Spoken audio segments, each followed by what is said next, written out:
We are dreamers, frontline workers, students, visionaries, healthcare workers, bankers, engineers, educators, designers, nurses.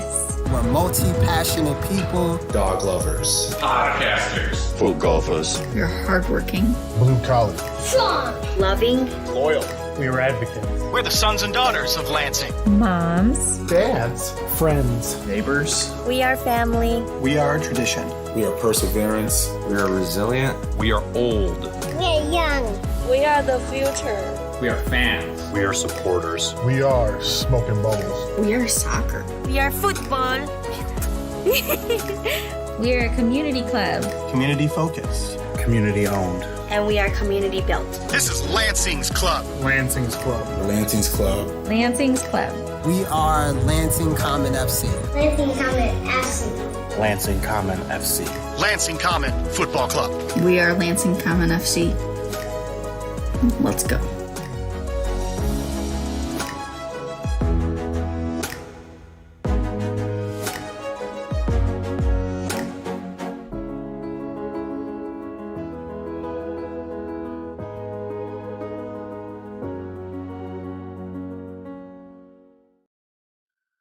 The Robin needed a podcast, and thus here we are.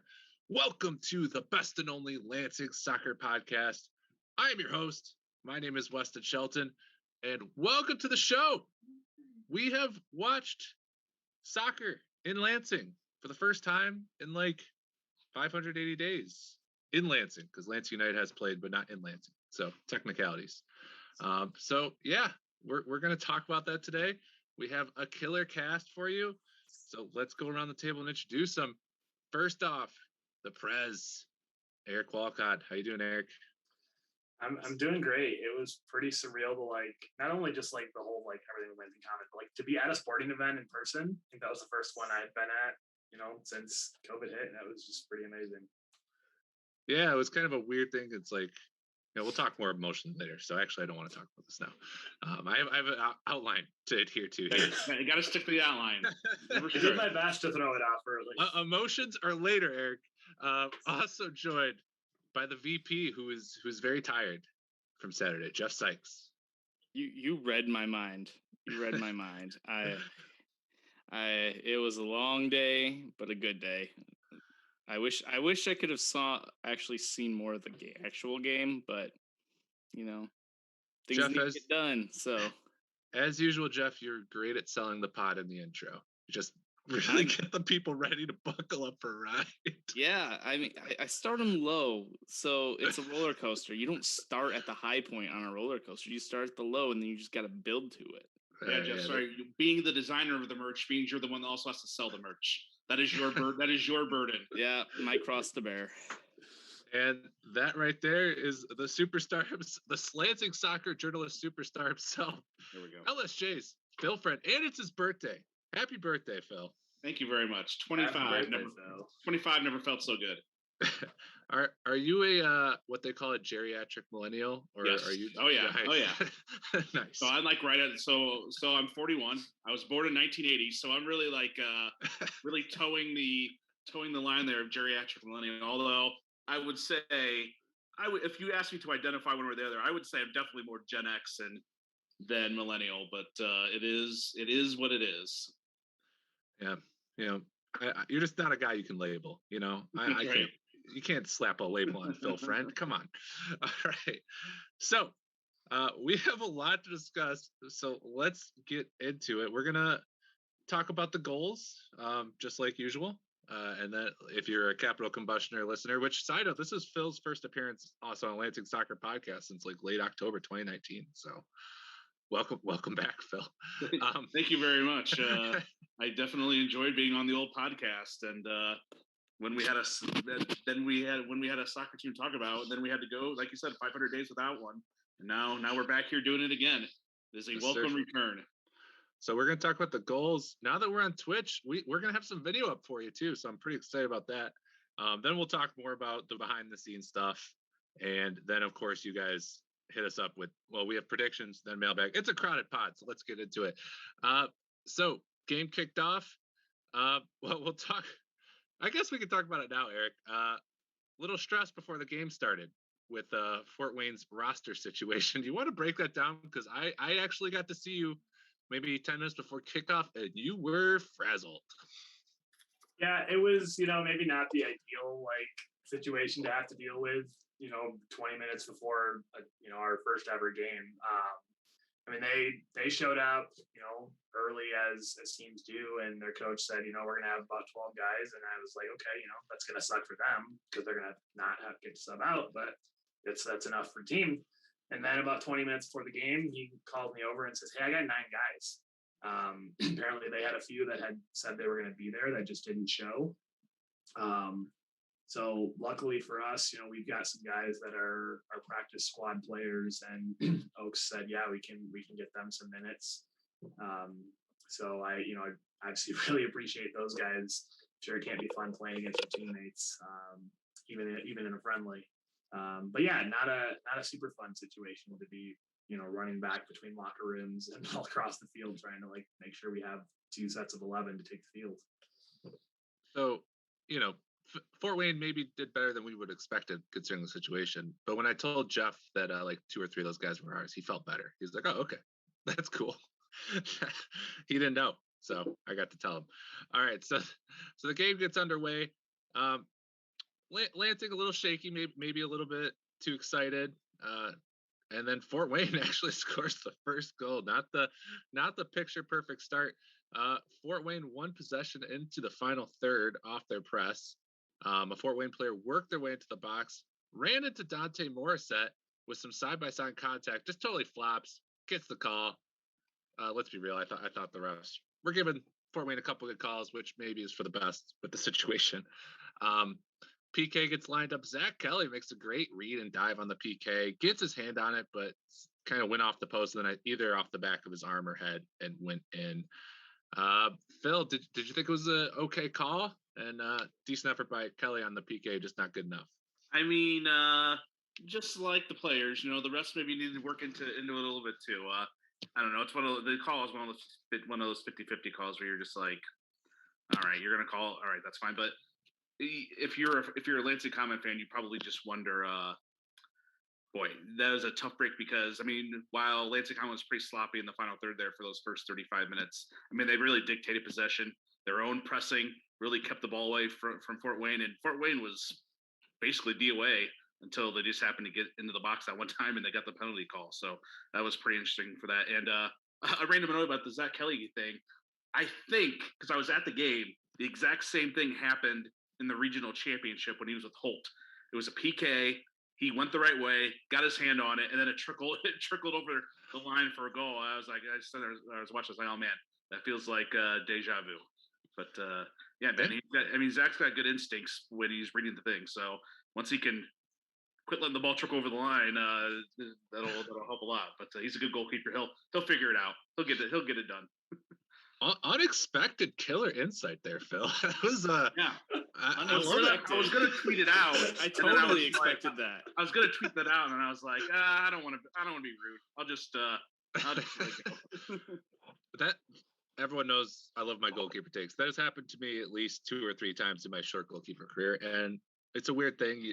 You actually don't feel that bad about it when it happens to you because it's kind of like not my fault really, just bad luck. So I don't know. That seemed to focus them. I thought. I mean, to be fair, there's a couple subs. As I said, Esteban Russell came in right around there, and Lansing not too long after that got composed. Some nice patience in the middle, a 9-pass sequence that we posted on social media earlier. So a lot of Russell and Bernardini in there. And then Bernardini sets up Dante Morissette on the left wing, plays across it, and it gets past everyone. Finds Kyle Scott making a back post run, and he slotted it home. Eric, you were excited about this one. Yeah, I mean, it was a great sequence, and I hadn't realized it watching it live, but watching the replay today, that Kyle starts that sequence off by winning kind of on a high press on the right side of the field, and then there's that little kind of back and forth, just probing, trying to find space, and Marco plays that ball into Dante, who plays it across to Kyle, and it's a great sequence, the exact I'm not a huge fan always of like you see some teams just like bombing like 40 crosses a game in, but those are the kind of crosses you look for. Balls that a guy can just run into and just smash it into the net. Phil, we talked briefly after the game, and you told me, "Hey, fullback connection. That's usually a good sign for the watchability of a team." Yeah, you want a team that gets forward, and I think that's what Coach Oakley has really kind of pushed on the team. And when you see that happen, that's pretty good. I don't know if the cross was meant for Scott necessarily, but yeah, that's why everyone makes runs into the box, So it kind of gets past Rosendale there, and then Scott's right there to clean it up. And I mean, it was a pretty nice play. That's why you have multiple. Like I said, we have multiple people running that line when that happens. So yeah. And Bernardini, good patience in there, and then kind of decisively made the choice to Morissette there. So, well, I'm sure we'll talk about more of him later because I thought he was fantastic. And then Lansing took the lead. They didn't want us to go into halftime feeling nervous, so they took the lead before the half. Esteban Russell wins a free kick in a dangerous position in the final third on the left side. And then Mooney, our own Aladdin, plays the cross in that just seems to land perfectly at the feet of Travis Hammers, who's open in the box and puts it home. Jeff, I thought Mooney had a lot of good free kicks. He took a lot of corners. He looked really skilled at that, and that was kind of a picture-perfect play there. Yeah, I mean, there was some luck involved. It comes off defenders, but I mean, it's a good sign when the ball's getting played into those positions. Sometimes, I didn't remember him really. Anytime Mooney played a free kick from a dead ball situation, I don't think anything was wasted. Everything had the potential to be dangerous. So there's a really good potential for lots of set piece goals with him kind of pulling the strings there. I agree. I was thinking about this because with our pro team, Lansing Ignite, sometimes free kicks and corners were really an adventure, and Mooney was on the money with every single one. So that was great to see. And then finally, 60th minute, Lansing puts in their last goal of the game. Shefku plays the ball from the right to the left wing in the final third. Marco Bernardini hustles it down, gets to it, then beats a man on the end line, finds Josh Rosendale in space. Josh fires it from my spot in the supporter section. It's tough to tell with the camera, but I thought he had a pretty good strike on it where it could have been on net, but it deflects off a Fort Wayne player and then just kind of lofts perfectly into the net. Maybe a little luck, maybe not, but I mean, it was a good play, Phil. Yeah, it was a pretty good. I think another thing I said after the match, I was really impressed with Rosendale too, and just the way he attacked when he was on the pitch. And I don't know if that was the intended thing with the goal there, but he made the most of chances. He had a couple other chances where he was in good positions and made some nice runs. And I think what he was able to do is a positive sign going forward. Of whether it's him or whether it's Shetty Omar, that's it's playing up top once the NWPL season begins this weekend. Yeah, he had another one too where he kind of had the keeper, churned him, and then just couldn't quite put a little too heavy on a touch on it. But he had a couple nice runs and dangerous opportunities when he came in. I do think the service also got a little better once he came in, so I think that also helped. But yeah, he had a nice game. We're going to be talking about subs later, and he was definitely one that stood out. So that was it, 3-1. Said a lot of subs after that. I don't know if there's any too amazing opportunities after that, but Lansing pretty much held strong, as you'd expect. So let's talk man of the match. I actually changed my mind on this one after my rewatch. I think around the 60th minute, but we'll start with you, Eric. Who's your man of the match? So I'm gonna kind of referencing our conversation earlier. I'm gonna actually go with two. I'm gonna say Kyle and Dante on the fullback positions because I think cheating already on the first one. Hey, it's okay. There's no rules, right? No, I have a point system, dude. Well, then they both get points. Whatever. No, but I mean, I thought they both played great. I mean, obviously Kyle with the goal that stands out. But they both provided a lot of width in the attack, and I think especially at the beginning. And I'll be really curious to see if this is what the team looks like on Saturday. But with Noah and Munir on the wings, I think both of them seem to like to kind of tuck in and get towards the middle of the field. And you've got fullbacks like Dante and Kyle who love to just bomb forward. That works perfectly. They can hold the width and keep the spacing, and Noah and Munir can cut in and be dangerous that way. Yeah, I think we got some pretty strong hints as to what Oaks wants to start off with this Saturday, and those two seem pretty slotted into me. I say with 95% confidence, those will be our starting fullbacks. It's going to be hilarious when Saturday we walk out with like 10 different players in the starting 11. This is why I left myself the 5%. Jeff, your man of the match. It's a tough one because, like Eric said, the fullback play was kind of obvious in your face. Mm-hmm. It took a rewatch. The player, honestly, on the rewatch that like kind of blew my mind a little bit. Aiden O'Connor. You see it. You love distribution from the back. You see him, and he's just this hulking center back, and I mean that in like the most positive way possible. Like he is a big dude, but he's actually like has a pretty quick reaction time and gets the balls really quickly, and his passing, like I mean, I thought Hammers and O'Connor played well and played well defensively, but O'Connor's like offensive game is a lot more impressive than I anticipated. So I think as one that I haven't really heard anyone talk about, I think O'Connor might be my man of the match.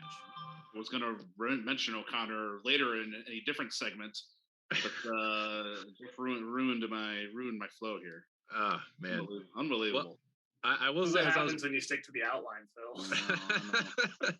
I will say, Jeff, literally when I was rewatching this game, when I was watching Aiden, I thought about you multiple times because just your passion for distribution out of the back.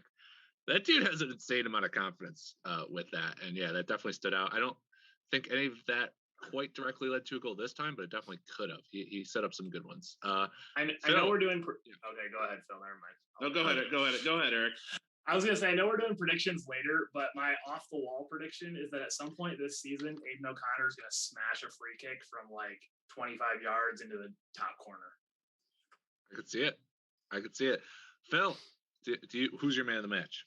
Well, I think I said Saturday. I voted for Rosendale when I think it went out on Twitter and whatnot, and just for the sake of having different people for everybody, I will stick with him as my man of the match. But I wasn't really impressed with Kyle Scott as well, with what he's able to do on the right side there. Look at us just splitting up all of our votes. I love this because I changed mine last second as I was watching. In my heart, I was like, no, I have to do this. Marco Bernardini, baby. Actually, before that second assist he had, well, he had an MLS assist. Then he had the real assist. Right before that, the commentators are like, he's been everywhere. And yeah, and then, I mean, sets up that one perfectly.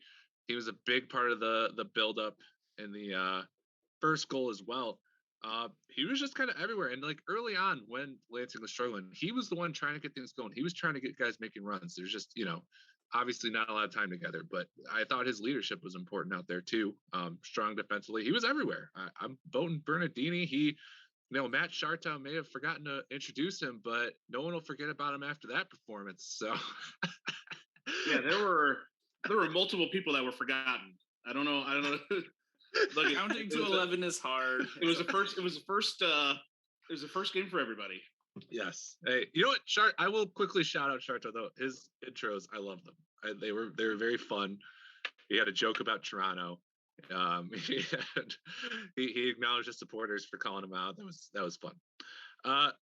So like I said, we're gonna talk about this. I know we're gonna be talking about this a lot this game, referencing back for the prediction. So I don't want to go too ham, but any thoughts just overall on the performance? You just wanted to make sure you got in since Eric snuck in his about Aiden. Yes, I want to support your Bernardini one a little bit, in that especially when I was on the field for the first 25, 30 minutes, like really intently watching everything. Bernardini just does a great job in his holding role in, not letting things get past him and trying to set the attack, once he gets the ball in his hands, and, being patient with the ball too. And he's one of the veteran guys on the team. So I guess that makes sense. That he's kind of one of the people that's, in charge and trying to direct things there from the midfield.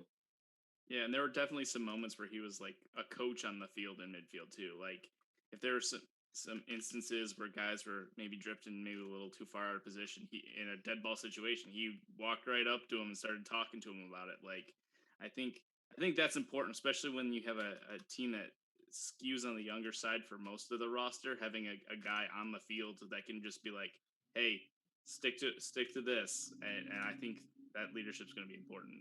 I don't think we mentioned Shirelli's name, but I thought he was very good in spots as well. And yeah, they were playing through the right a lot, and yeah, I think that's because Kyle Scott and Mooney were both really playing well, and they're good guys to play through. So absolutely. I'll just say I'll be interested to see what our starting lineup is versus the starting lineup for this one, because I do think a couple of guys may have won a starting role coming off the bench in this one. But Oaks has a couple tough decisions to make. I think the back line will look the same. They all got a lot of minutes. I think they earned it. A couple of guys in the mid. I think we'll see Marco out there. I think we'll see Mooney. A couple tough decisions though. I'll be curious to see what he does. If he leans more towards the vets or the college kids or the young guys. Who you saying? Go for it, Weston. Well, there's a mailbag question, but I will be curious if Esteban Russell starts, because that's the other guy I thought he really changed the game when he came in. I think the team was just too amped up or something, but I think his veteran leadership and connecting with Marco helped a lot. That calmed things down a lot when he got in. I'll be curious to see if he starts. I will say that the Shetty Omar versus Rosendale decision for who plays up top is a tough one. I really don't know what Oaks does there. That's a tough call. I think Rosendale made an impact. I think he might have gotten a little better service too, though. So tough call. Tough calls. I think it'll be Omar, but I think Rosendale definitely made a pretty good case for himself. Absolutely. And on Esteban, real quick, you could actually see in the second goal when he gets fouled after winning on a high press, and you can see him just kind of like doing the hands down, like call him settle down motion, like just kind of looking around at guys like, all right, like settle down, like okay, we just got a goal, let's keep playing soccer, not get too amped up. I think we're gonna see it on the highlight here. And that was just like one of those things that we talk about, that veteran presence to just say, all right, let's slow down and play our game. I love having the video up. This is great. Props to Steve Beckman for running the show behind the scenes. He's also here. We'll be having him talking a little bit here in a moment. But yeah, so tough decisions for Oaks. So I am very curious. But he has some game film to work with now. All right, off the field stuff. First off, if you watched our Twitter feed, you saw Eric kind of talk about the emotions of that day. So I'll start with you, Jeff. Emotionally, what was the day like for you? You're an interesting guy with emotion. You don't show it maybe as much as some others, but I know you can feel it. It was an interesting day. You're right. Like I wasn't overly emotional. I think I focused too much on what needs to be done. So like even near the end of the game, I'm still thinking like, what are we doing to pack up? Like, so I don't know. It was the next day where it was just like the relief of everything, just kind of like, wow, that really did happen. But I wouldn't say the day was overly emotional, but it was very busy, and which was kind of good. I think not dwelling on anything and just kind of getting everything set was a good day. Like I can't complain. It was a beautiful thing. It's just I'm not an overly emotional guy, All right, well, let's flip to Eric then. Yeah, flip to the guy. Eric, I said you talked a little bit about it. On our video, you talked about tearing up a little bit when the guys came out. I also know you didn't get to watch tons of the game live, or at least not all the time.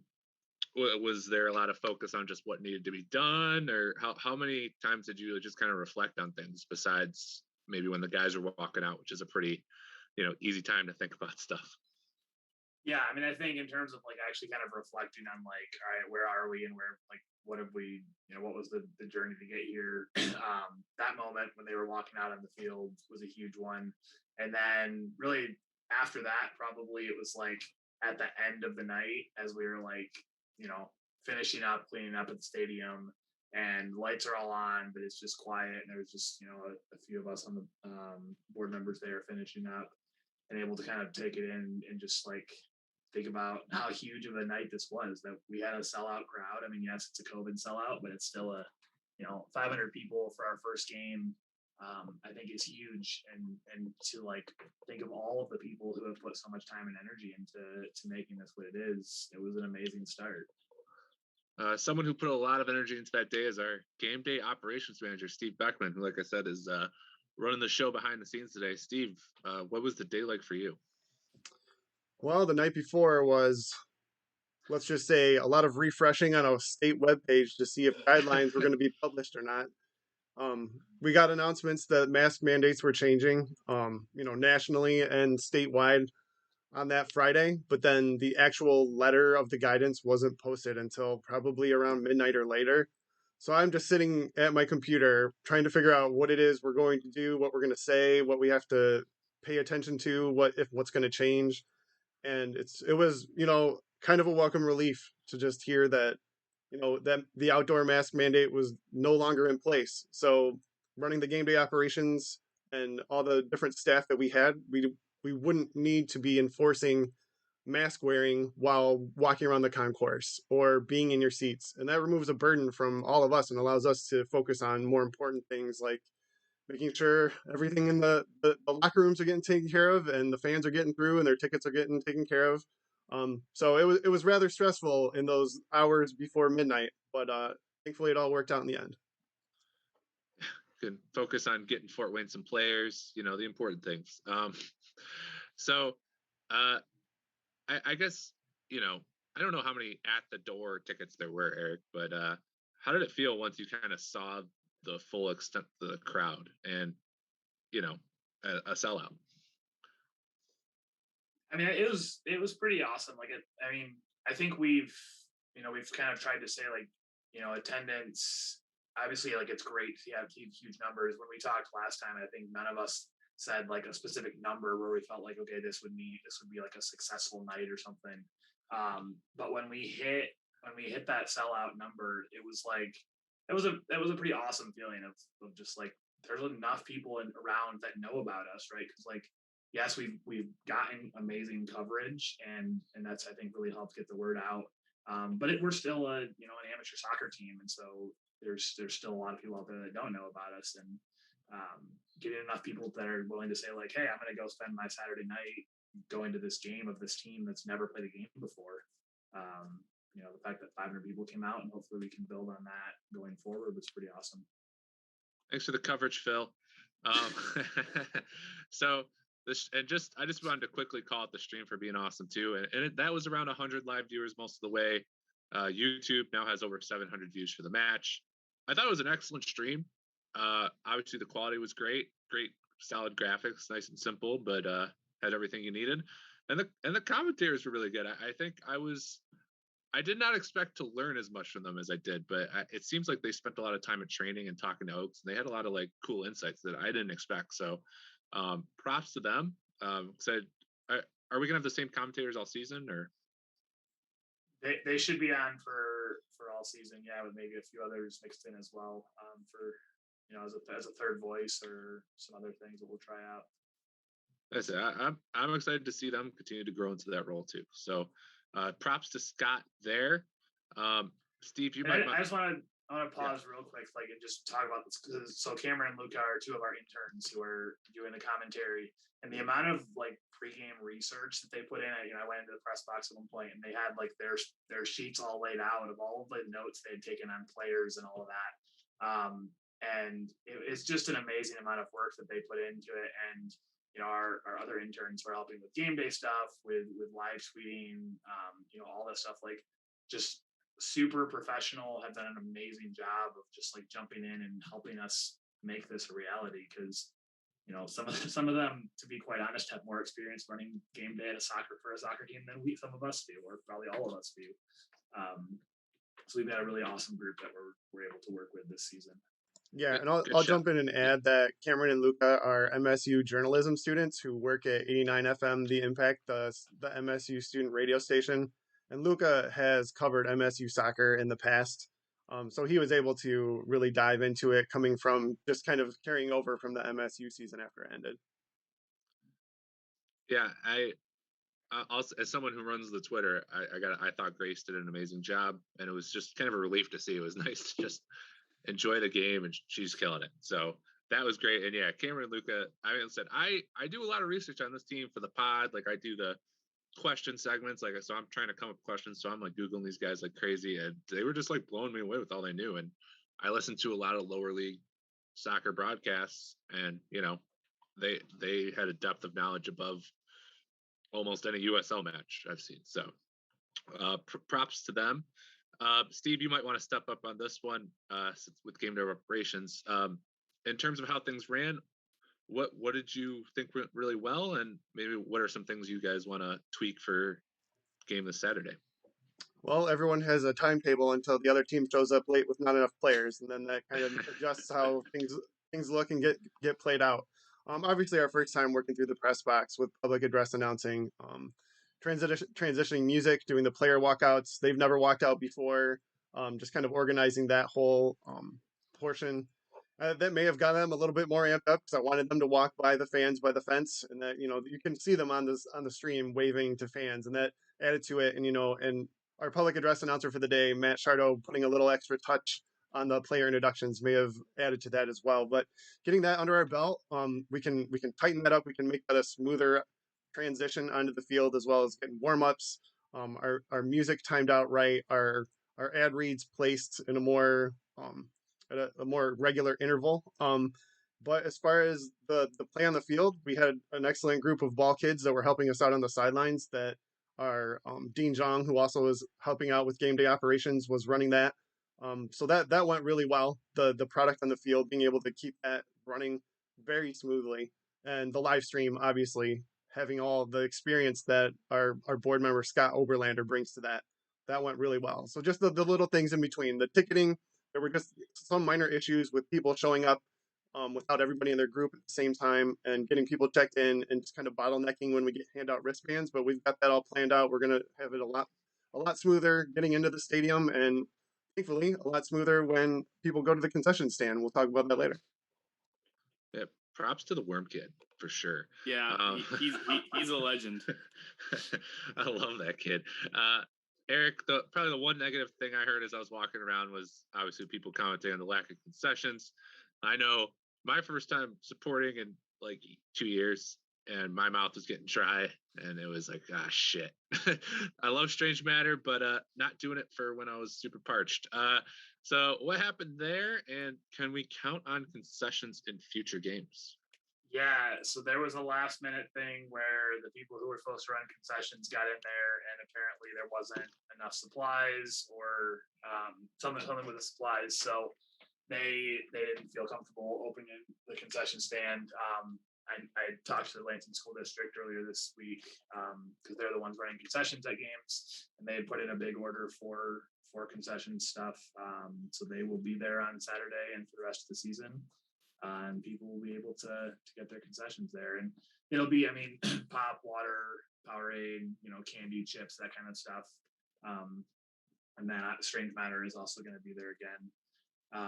And we have been working to try and to find some food trucks to come to games. I know Steve's been hard at work reaching out on that. If anyone knows anyone who runs a food truck and it has some availability on weekends, let us know, because I know we were a little bit late in getting approval to be able to do that. So a lot of them are already booked for weekends, but that's something that we are trying to do, and would like to be able to have those at matches.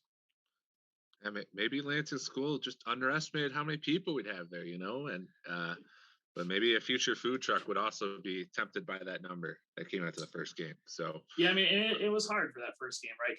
Because people are saying like, okay, if we're gonna sell stuff, food truck, whatever, like how many people are you gonna have? And we're like, well, we don't know. We can have up to 500.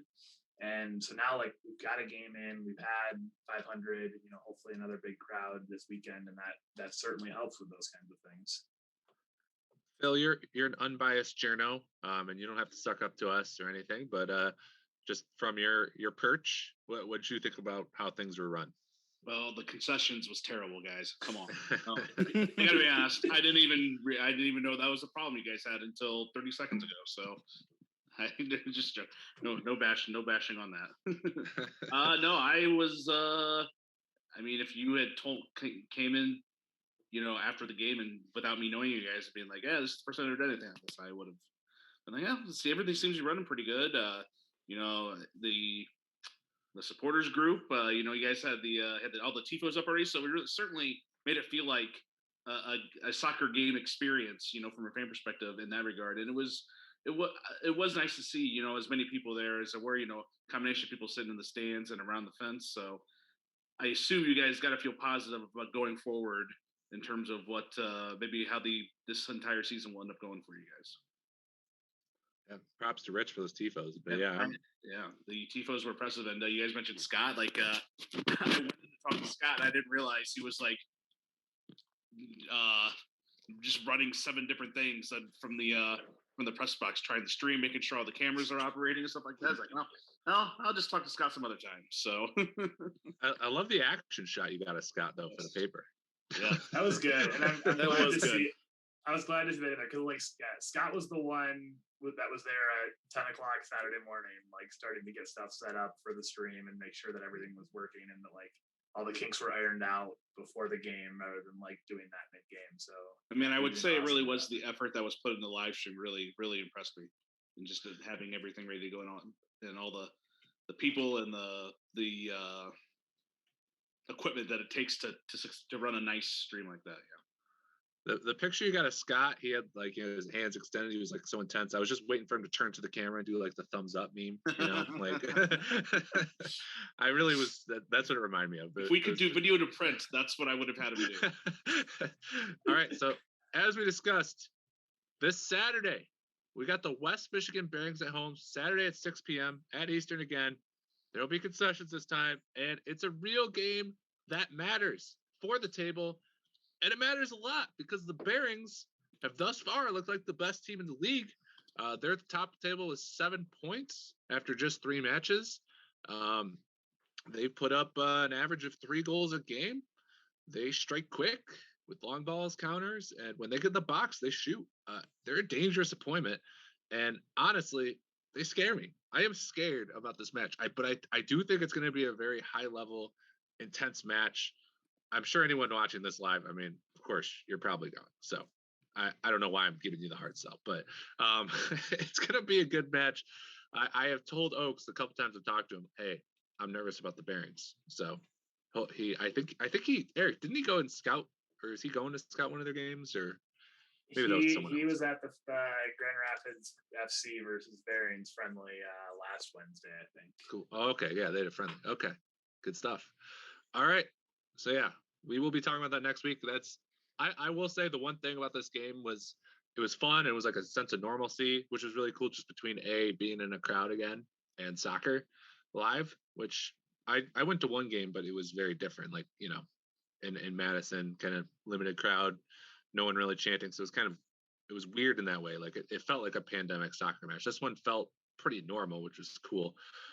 But I didn't feel that same intensity that I usually feel, the insane nerves that we've talked about on previous pods. And I know those nerves will be in full force this week. So I got my warm-up week. Now it's time for the nerves.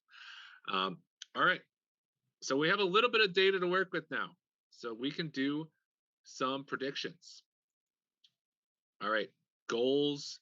We're going to go around the table, give everyone your picks for a couple of these main stats. First off, goals. This is the fun one. Who am I going to start off with here? Jeff. How did I know?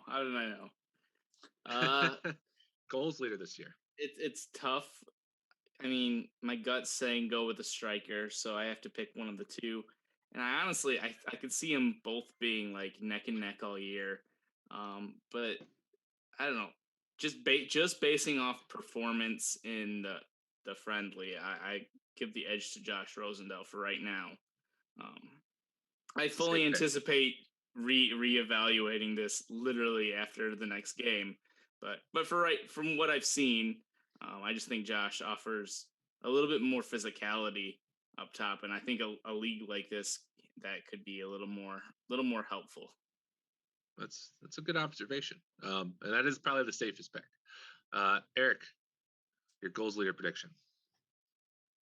Yeah, I mean everything Jeff just said about it's tough, right? Because we have so little information to go on. You got 90 minutes. Just to mix it up, I'll go and I'll say Shetty Omar. Okay. Phil. Yeah, I think it's probably going to end up being Omar.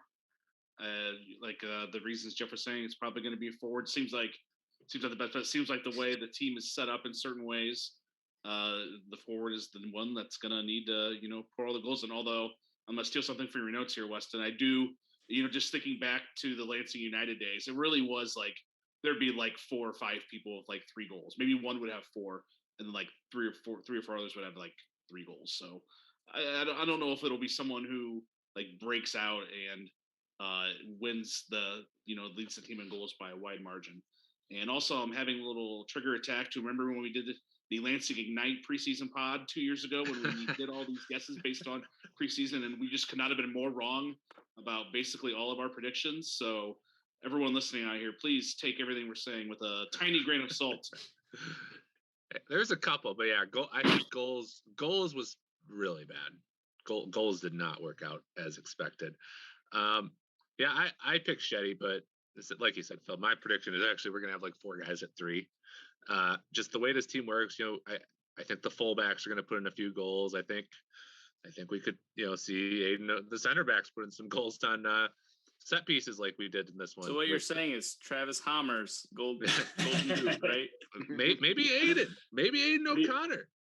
The other guy who, again, who knows but what the season looks like, but Ben Meshke scored a bunch of goals for Kalamazoo this spring in their spring season.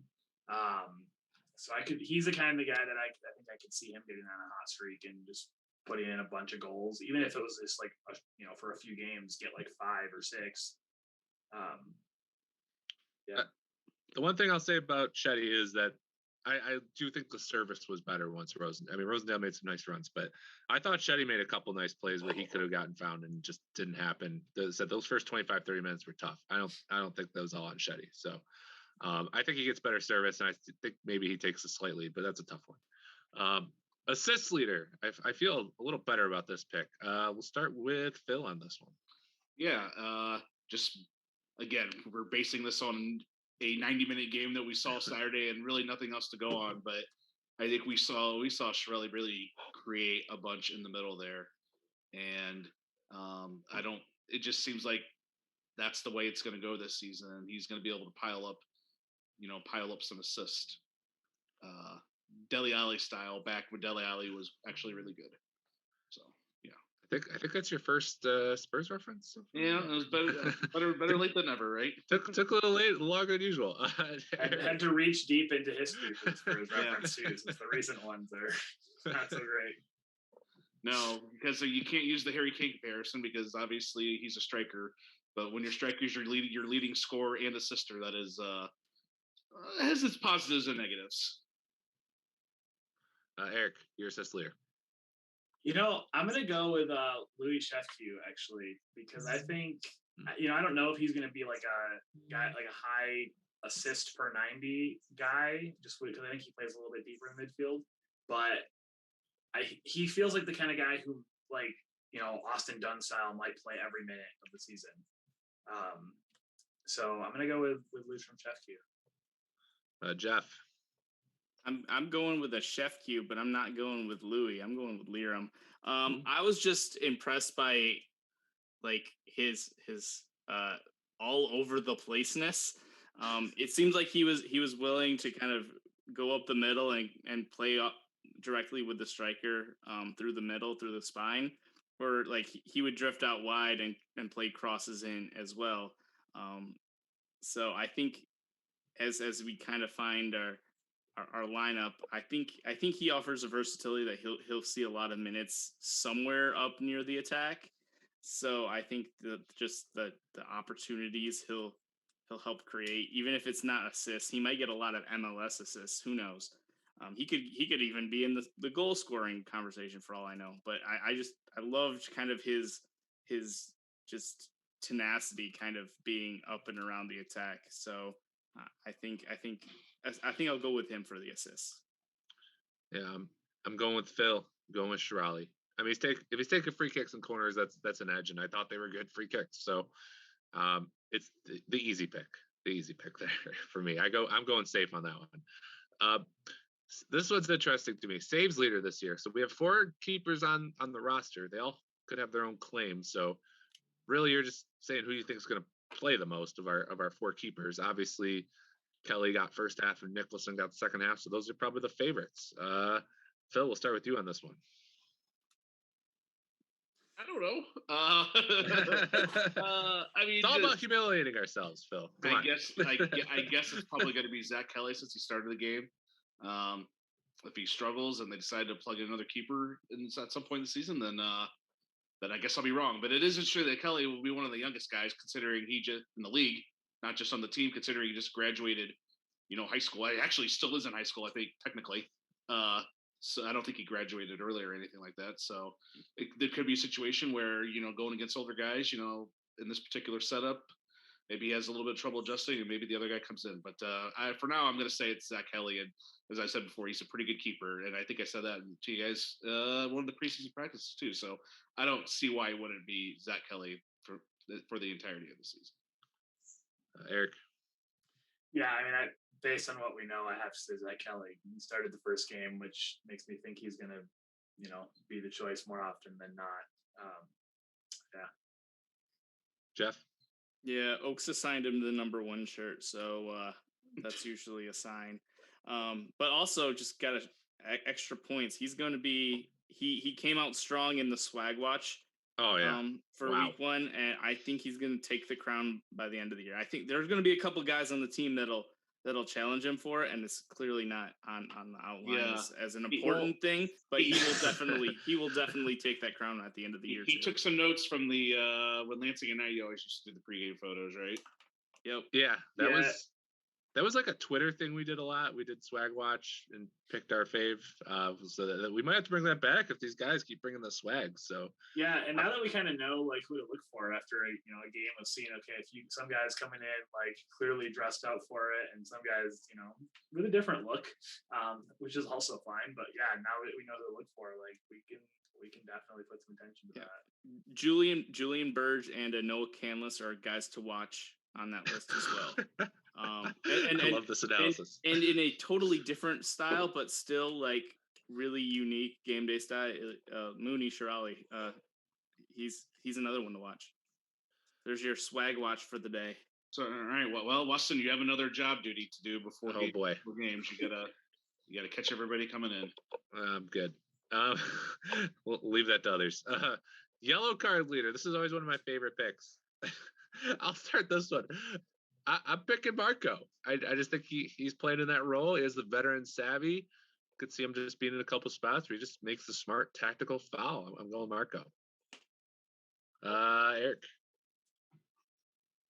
I mean, I don't know. Pick one. You know what? I'm going to go Kyle Scott. He's an aggressive fullback. I think he might go aggressive into some tackles and, pick up a yellow here and there. Jeff? Yeah, yellow cards. It's either Kyle or Dante. I think I'll go Dante just to be different. And Phil? I love the confidence with which you said that, Jeff. I can't match that because I really have no idea. I'm more like Eric, and I really don't know who it is to be. But I will say Travis Hamers. How about that? Why not? There we go. I actually kind of thought about Aiden O'Connor just because he's so towering. Like I could see him getting some BS calls. I think he plays a little too disciplined. Well, it's just a good thing. He's too disciplined to pile up the yellow cards. Yeah, right. and to elaborate it, I think it's because our fullbacks are playing so high that if they get there's a turnover, they're gonna get caught high, so they might rack up some more coming back in transition on defense. Yeah, so I was I was thinking along the same lines, but a different way in that because they're playing so up, that means the center backs will be playing up higher too, and then they might get caught, backpedaling on defense, and maybe have to take a tackle to stop a counter or what's not. So yeah. All right, this one is Defender of the Year, which we'll probably vote on the end of the year. So it's how are we going to vote at the end of the year? So conflicts of interest here, but let's go for it. Phil, who do you think will be the Defender of the Year? Yeah, well, I think it's going to be Aiden O'Connor. I just like the way he plays. Like I was saying when we were earlier, he's a pretty disciplined guy. He is very confident on the ball, and some guys just like this is so stupid. They just have it. They look like they know what they're doing every time they get the ball. When they're on the field, and he just this guy. Every time you see him with the ball, you just like, yeah, wherever he's going, it's going to be the right play. And that's how I feel about the way he plays. And I think that just his calming presence there in central defense will, make him the Defender of the Year. Jeff. Yeah, I'll second that. It's gonna be Aiden. Honestly, it would not surprise me. Kind of rewatching and then evaluating, like he looks like a future pro center back to me. Like I think and there are some teams in like at the USL League One level. I think he could probably go play there right now. I think he's that good. How confident he looks. We'll see if he gets a little bit more, tougher competition. Like we'll see, especially against like a U23 side that we anticipate being a better side in the league, either from Detroit or Stars. If he plays the same way in there, then I'm like, yeah. So definitely Aiden is my pick right now. And Eric. I'm gonna pull one out of the blue and say Josh Adams. Okay, who did? He didn't. Ballsy. I like it. I mean, he has the track record. Like, he has that kind of Zach Kelly track record too, where just like kind of a wonder kid. He's just younger. But I could see him working his way into the starting lineup. I'm just gonna go Kyle Scott just because he won me over, man. I felt like he won every duel. Like he just jumped off the field live. I thought he was incredible. And then yeah, he can get involved in the attack, which maybe shouldn't go into Defender of the Year votes, but can. So I'm picking Kyle Scott. I thought he just had such a good game. I was standing next to my boy Dylan, and all game we were just, holy shit, Kyle Scott. Oh man, Kyle Scott again. Just everything he did, every touch was fantastic. He was great. I want to say, Eric, I love the Josh Adams pick. That is inspired. If that happens, so that means my Travis Hamers pick is going to be wrong. So I don't know how I think it's going to be wrong. But I sort of forgot about Josh Adams. But like Weston was saying, he's a guy with a big time track record. He's Michigan State. Pretty good as coming up in the U8s all the way up to U18. So he's a guy with a lot of potential. I was going to put Lansing Common table finish. I don't know if it's really worth it for us to predict that. I don't know. I'm not answering that question. Yeah, it's too hard. It's too hard. When we did this with Ignite, I think we all just said first because we have no idea. So yeah, there we go. First, I think I did predict Lansing second, which was correct. So that's actually what I think. I think second. I will say I think Lansing, starting later than all these other teams. Some of these teams have been going for a month now. There's going to be some catching up to do. And playing the Bearings first is tough luck there. So yeah, no. Not that they played Milwaukee, but Milwaukee's already played 4 games. I'm just like, geez. Yeah. And having seen their results, I'm very glad we don't play Milwaukee. and I think not that Livonia's that good this year, but Livonia's played, I think, 3 or 4. I know Inter Detroit's played 3, Bearings played 3. Yep. The Stars have played 1. They're playing their second. Okay, yeah, everyone's ahead of us. So early is going to be tough. There's Detroit City and someone else has not played a game. I was looking at this. BIH Grand Rapids. Yeah. So it's going to be tough, but I think we have the talent. That's for sure. The back line in particular really stood out to me today. I felt amazing about our back line. All right, let's try and rip through some mailbag here. If you have any extras questions, feel free to leave them in the chat, and we'll try and get to them here. Like I said, we'll try and go as quick as possible because we also got to get to Lansing United here. Jordan Stoddard asks, are there any NWPL rules fans should be aware of? Specifically, I was wondering how many substitutions each team is allowed. It wasn't clear from the streams I watched. I agree with you, Jordan. It was not clear. And any yellow card accumulation rules that we should know about. Anything we've learned there, Eric? Yes. So there's 7 subs, which is pretty standard at this level. Yellow card accumulation, I have to double check on actually what that rule is because there was an early list where it was significantly stricter than most leagues, and then that was changed. And I don't remember what it was changed to. So I'm gonna go look that up, and we'll get an answer at some point. Ken asks, first game jitters behind you. What was the thing you were most worried about, but ended up being better than expected? Enforcing the mask mandate, I assume. But Steve, if you want to give any different answers. Yeah, there was the planning that I had put in place for putting tape on the bleachers to make sure that when we were at the capacity numbers we were operating at back at the beginning of April of 20%, just trying to make sure that we could keep 6 feet of distance between groups of people. For the most part, the crowd, they kind of policed themselves. They were sitting in the untaped areas as I had intended, giving us a good look as far as the crowd separation. So just being able to enforce that and not just have everybody ignore what we were asking and sitting in a big group. But then again, there's lots of people that weren't coming together. And I was impressed to see the age range of fans that we got in the stadium. There was everywhere from the youngest kids to grandparents. It was great to see. Steve, this one, I guess, is for you. He asked about who selects the pregame music, which I believe is you.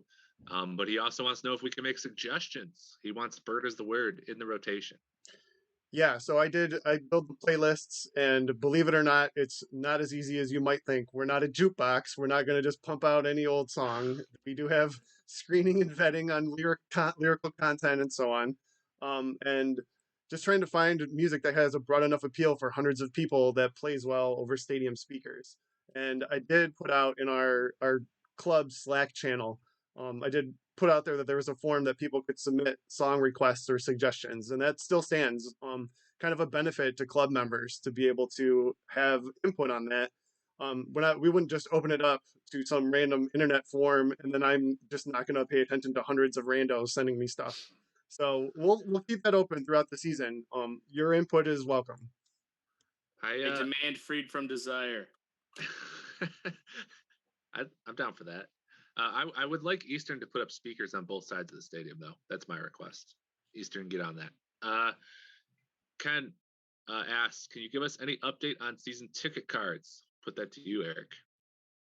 I have them. They came in the mail, and if you read your email, Ken, actually, I'm assuming Ken sent this question in before I sent out that email an hour ago.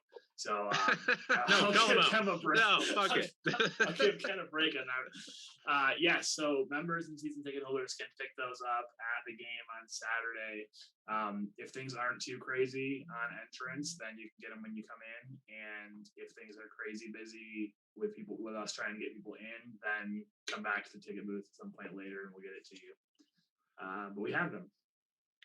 All right, this might have been my favorite question from Mailbag from Matt Charto, the PA legend. Who came off the bench that you want to see more of? We have a lot of options for this one. So, Jeff, I'll start with you. It's pretty simple. I think everybody kind of knows who I'm going to say. I want to see more Oz. He had a couple nervous moments, but you got to realize how, like, we're talking about guys who were amped up to play. He showed up 3 hours before kick. Like, he was there a half an hour before anybody else on the team. Like, he was, and I let him into the locker room just because he just looked awkward standing there. And he just kind of, as soon as he saw the jerseys and stuff there, he was just like, I am so grateful. Like, he just turned to me and said, I'm so grateful. And he was on another one. So there was a couple of times where he scuffed a pass and stuff. And I'm like, he was feeling the emotions maybe more than anybody on the team. So I'll give him a pass and let's give him another shot because he's my favorite. I'm not supposed to play favorites. He's my favorite part about him is Cody yelling to him all game too. Oh yeah, that's right. Because he works for Cody now. Yeah, that part's fun. So he gets I need video of that. Yeah. Yeah, nothing like seeing your boss absolutely hammered yelling at you. So nothing like that. But yeah, I thought he had some great moments. And yeah, like there's a couple tough plays. But even when we saw the video of that first goal, he scuffed that first pass, but he got to it, recovered, and the play kept going. So yeah, he had some good moments. If you don't include him turning the ball over there, like that the progression on the goal is more like 20 passes, I think, if I remember correctly. It was just, Phil, how about you? I'm just gonna copy what I was trying to go through the tweets to see who all the subs were, but they quit. They did it for a little bit, then quit doing it. And they also spelled Robbins with 2 B's, so you got to get on your social media team here on the spelling of the Robbins. We were all a little excited. I'm gonna say Josh Rosendale because he came on as a sub and scored a goal, so that feels like an easy answer, but that is the answer I'm going to give. You know, Phil, sometimes as an unbiased journal, you just got to give the straight facts, you know? Eric. And I'm going to say all of them because this whole team is Oh, my God. Oh, God. Second time you made me gag on this podcast, Eric. Just disgusting. Just the shameless pandering. All right. Just, awful. I will say there's an honorable mention for Boo Ray, who brought the loudest fan section to the match. When he came on, there was an audible roar that wasn't at any other level for any other player. So props to him for bringing friends and family out and all that. So we also talked about Esteban Russell, but he's another guy too. Yeah, that was my pick, Phil. So sorry. Thanks for boom. Just I was so ready to go. But yeah, Jeff, on the social media engagement side, Boo's announcement post was insane on the Facebook engagement, really effing insane. So yeah, that too. Props. I love to see it. Ken asked if there's any post-game thoughts from the school district we should be aware of. Eric, I don't know, maybe he's talking about smoke or chants or drums. We know about the other things which we won't mention. Yeah, exactly. No, I mean everything. We did everything on our end that we needed to take care of, and so yeah, just super excited to keep that going. And yeah, I don't really have anything else to add there. Nick Fenton asked, what was everyone's favorite thing on game day? He also asked how good you think Dante Morissette will be. Well, Phil, you're kind of just working, so maybe not as much fun for you always. Jeff and Eric, you guys were working too. I mean, who had fun? Who had fun at this game? Weston, what was your favorite thing on game? I'm the one person who had fun. Favorite thing and having fun are two different things. I have an answer here. Okay, fine, Jeff, go for it.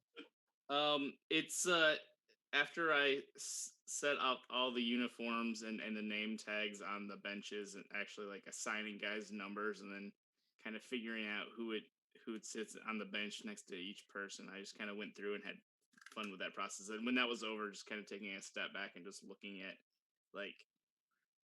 knowing what the team is going to look like before anybody else, that was really cool. Eric. I mean, I think that my favorite thing, that moment of looking out in the field and being all of us here, this is our team. I know it's the cheesy, we all built this kind of thing, but there are, again, so many people that put effort into this that all of us, this is our team and it's out there on the field and there's 500 people at a game. That's really pretty incredible. Yeah. I mean, my favorite thing was really just hanging out with all my friends. So some of them for the first time in a while. Tailgating with everyone was a blast. And I think just like the players as supporters, we were too amped. Before the game, we got there and we're chanting at the front porch guy. We're cheering on these kids playing basketball nearby. And it said 20, 25 minutes in, I'm like, oh man, this is harder than I remember. My voice isn't built up yet. I got to level up again. My skill level is degenerated over time. So I felt like every time I looked over at the supporters group, you were never chanting, Weston. That's not true. That is absolutely not true, Phil. Disgusting lie. Just gross misconduct by you. But yeah, no, there was a couple of times I was like, man, I really need a drink. So excited for concessions next week. And yeah, Dante Morissette, I think we've talked about him several times, but really excited about him. I think the ball didn't flow that way as much so we didn't see him on the ball as much. But when he was on the ball, he was great. He was winning duels, and the penalty on him, I think, was BS. So I am extremely excited about our fullback pairing, as I've said. I don't know if anyone has any last thoughts. We've kind of talked about him a few times. No, I will just say that, I mean, if you're a Michigan State player playing on this team, there's certainly a higher expectation, than maybe some of the other players on the team. So, but I am pretty based on the first 90 minutes, pretty optimistic about what he'll provide to Lansing Common. Patrick, so if you're following the Michigan Stars, they are in a weird dispute with NISA over like roughing, and they didn't go to one of their games. I wonder if they just didn't want to pay the travel costs. But so then tickets were kind of off their site. It's been a weird thing. So obviously the Michigan Stars U23 team is in our league. They have just recently played a game with the U23, so they are not doing the same thing at this league. But Patrick asks, how confident do you feel that the Stars won't pull the same thing that they did in NISA? And they played over the weekend. They played tonight, as far as we can tell. Not a lot of great tweeting on the stream links there that we've seen, but yeah, I don't think they care enough about this team to get like angry about something. It's their U23 team. They're focused on their pro team. So I think we're safe, but it's a wild card. All right, well that is it for this week. I don't know if we had any other questions on Twitch, so I think we're good there. So we're gonna move on to Lansing United. But I mean, I think we feel good. Overall, there's a lot to feel good about, and Saturday is gonna be very exciting. All right, Lansing United time. They lost to Corktown AFC 2-1 this weekend. A pretty competitive game. It was a fun watch. Props to Corktown for actually having a good stream. Let me clean something up from last week. So UWS fixed their standings on their table, so it's a little clearer now. So Lansing needs to be in top 2 of their division, which is 5 teams. That is Muskegon, DCFC. Shoot, I can't find it now. Mid and Midwest. Yeah. So it was a weird thing last time. We thought it was going to be a little tougher. So they only got to get top 2 out of this 5. Now that's still going to be tough.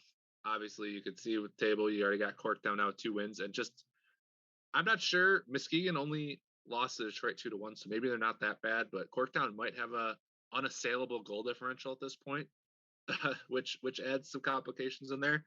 But while this game was important, it wasn't as desperate as we thought. So let's go through the goals. 43rd minute, Corktown got on the board first. They get out fast on a counter. Lansing blocks it, but and then tries to clear it, but then Corktown breaks that up, and the ball goes right to a Corktown player. They make a quick run through ball, split the back line, and put it home 1-1. Gets around Clem.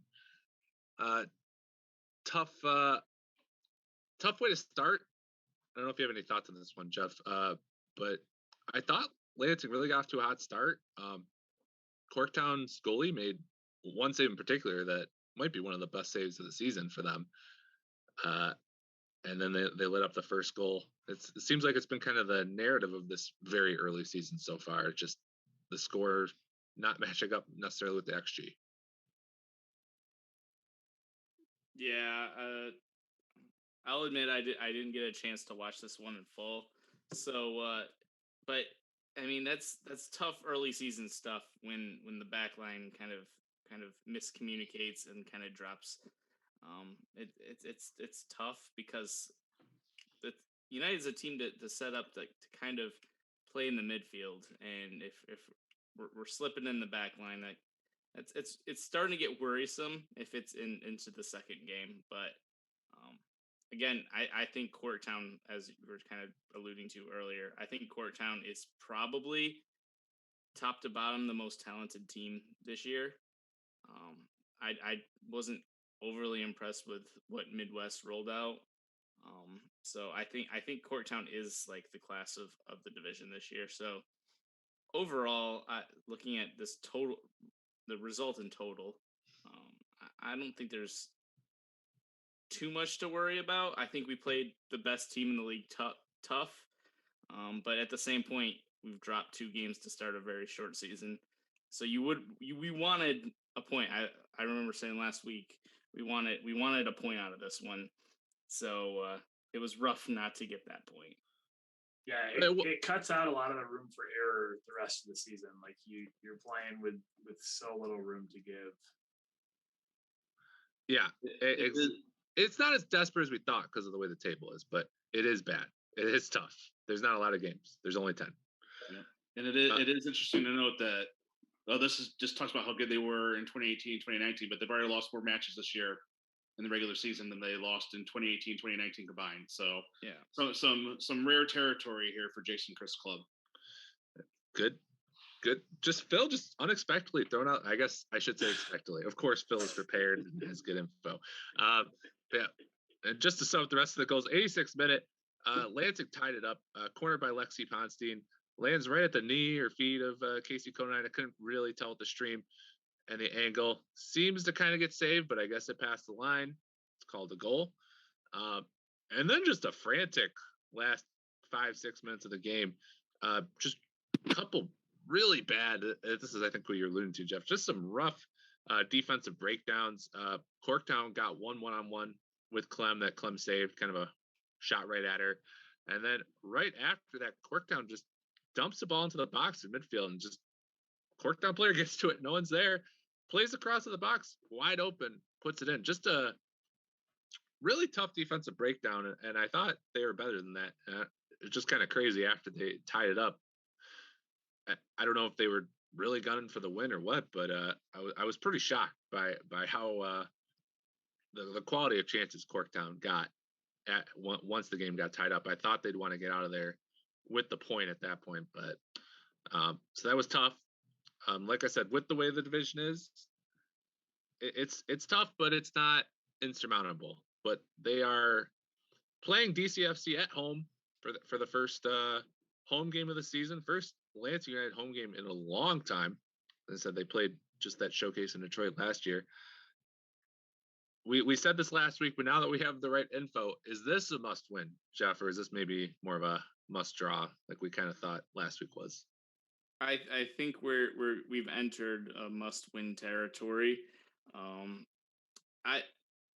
I'm curious to see what DCFC actually looks like, because like you alluded to earlier, that the Muskegon results don't look reliable to me. Really they don't confused. smell like as a reliable predictor. I think, I mean, it could go one of two ways. I think Muskegon could just gotten way better after 1 week and played DCFC tight, or DCFC could not be as good as the brand leads us to think that they'll be. And I don't know the answer to that. I'm not willing to kind of predict anything based off that, but I think either way, if DCFC is good or if they're bad, it's still a must win in just a pure got to get 3 points on the table kind of scenario.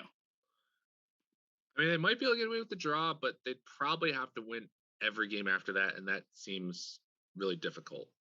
Especially with, like I said, you got to play Corktown, you got to play Midwest again. But yeah, the Muskegon. So we talked about Muskegon because Muskegon lost to Corktown 8-0. But then they went and only lost to DCFC 2-1. So maybe Muskegon got some more players in. Maybe DCFC is not at the level that we might have thought this year. I think the answer is probably somewhere in between there. But this game will be very telling in a lot of ways for how good DCFC is. And I think we're good. I still don't think this is going to be a bad team. But if maybe we aren't on that level, I don't know. I thought for both games, I didn't get to watch the Midwest game, Jeff. So I don't know if you thought Lansing won XG in that one, but I thought Lansing probably won XG against Corktown, even with a couple big chances at the end. Yeah, I'd say it was a lot of defensive lapses in concentration that cost the Midwest game. I think the attack looked really good against Midwest, and I think they looked good against Corktown. I think Corktown put up a little bit more of a resistance and tried to control the game a little bit more than Midwest did against us. So it's tough. I wish I was in the position to say one more game and then they'll really determine it. But then, I mean, 10-game seasons are short, so it becomes a must win even if you don't really have a full grasp of what your team is actually capable of this year. And kind of going back to that original point that Phil made, we don't know as like an organization what like I haven't seen Jason Chris coach off of a 2-game losing streak ever. So that I'll be interested to see what the response from the team is. Is it it's summer and let's just enjoy it and not take this too seriously? Oh well, we lost, or is it like this is a crap start and we need to fix this right now? Like I want to see urgency. I want to see them come out of the gate against DCFC and really take it to them with energy and some ball control and a little bit more, just fire. Just like, yo, we got something to play for. Yeah, and Jordan makes a good point in the chat too. No Casey Jameson or Danny Steffen. Those are important pieces. So that's part of it too. Yeah, hopefully they're there. But I guess we don't know. I haven't seen a lot there. So being fully healthy would be nice too. But it's still, I don't know. This team has always had a lot of depth. Like I don't. Yeah, we've had the OGs, the important players, but I never felt like this team like just fell apart without the OGs. Mm-hmm. Well, yeah, we haven't really seen, like, we've seen maybe one go down at some point, or lost one or two. Like, so I don't know if that's a huge factor, because we do have a pretty cohesive bunch, even if like a lot of them have played multiple years together. A couple of them have at least 1 year with the group, so it should be a good cohesive group that kind of know each other. So, and I think that's why they looked good, but it's also kind of puzzling why some of the communication issues are there. That had to be the end of the game. Was what had to be communication issues, because the chances that Corktown got were just insane, just insane chances, especially given the context of the game. But we will see this Sunday at 2 p.m. the first Lansing United home game at Archer in 2 years. It's nuts. And what a way to kick it off with Detroit City. I'm sure there will be traveling fans. So take that as a good thing or a not so great thing. But I guess you guys haven't seen Detroit City fans in Archer in what, 4 years? Oh wow.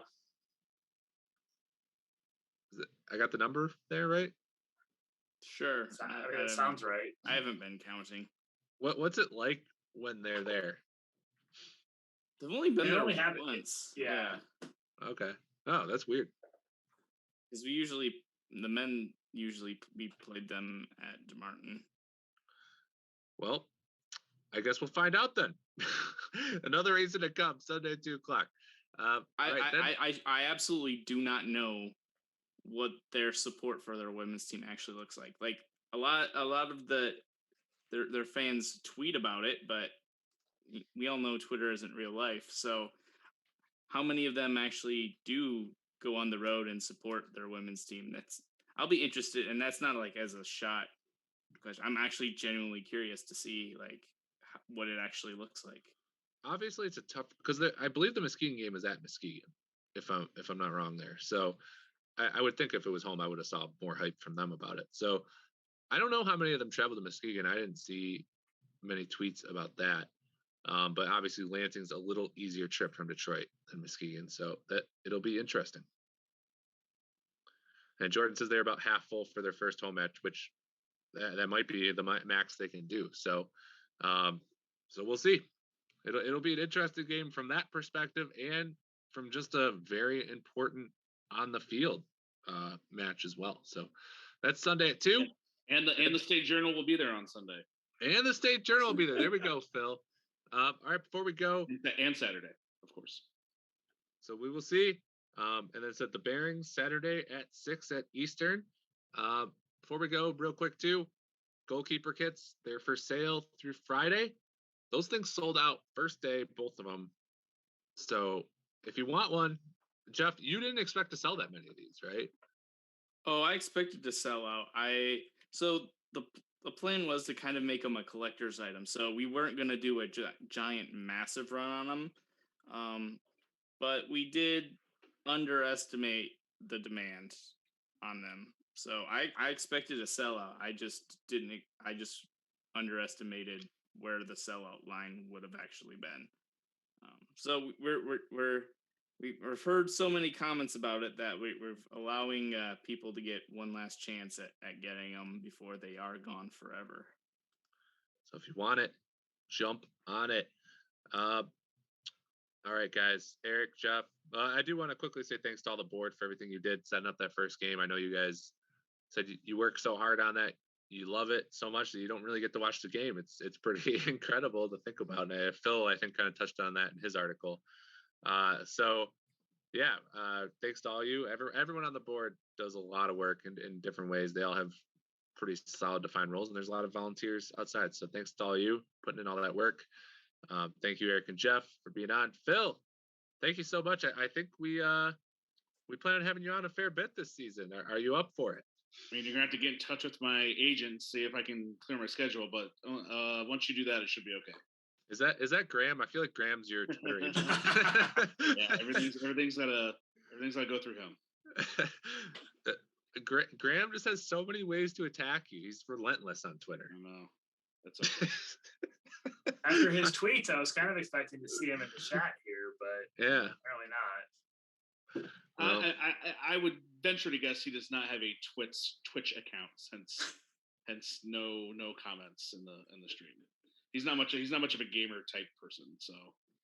And I know Twitch is expanding a little bit past gaming, but yeah. The stigma's there. Absolutely.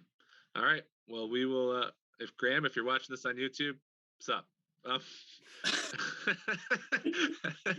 right, that's it for this week. Thanks everyone for hanging out in the chat, and if you're listening in podcast form, which that should be a thing going forward, right, Steve? We'll be in podcast form a little more frequently going forward. That's the plan. Awesome. And or YouTube, wherever you're watching, we appreciate the support. We'll talk to you next week.